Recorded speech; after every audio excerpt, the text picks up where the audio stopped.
tamanha que a fraternidade saiu em campanha, andou pelos vales, subiu as montanhas, foi levar o seu pão. A dor era tanta, a injustiça tamanha, que a luz de Jesus que o seu povo acompanha o iluminou para viver em campanha em favor dos irmãos. Um só coração e uma só alma, um só sentimento em favor dos pequenos, e o desejo feliz de tornar o país mais irmão e fraterno. Vão fazer de nós povo do Senhor, construtores do amor, operários da paz, mais fiéis a Jesus. Vão fazer nossa igreja uma igreja mais sã e mais plena de luz.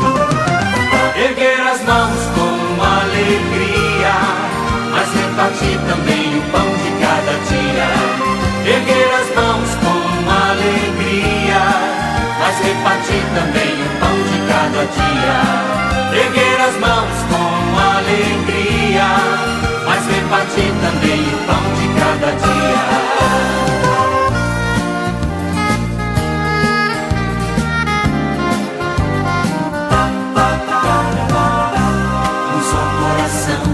E uma só alma, um só sentimento em favor dos pequenos, e um desejo feliz de tornar o país mais irmão e fraterno. Vão fazer de nós povo do Senhor, construtores do amor, operários da paz, mais fiéis a Jesus. Vão fazer nossa igreja uma igreja mais santa e mais plena de luz.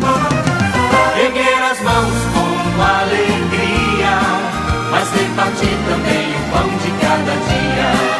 Erguer as mãos com alegria, mas repartir também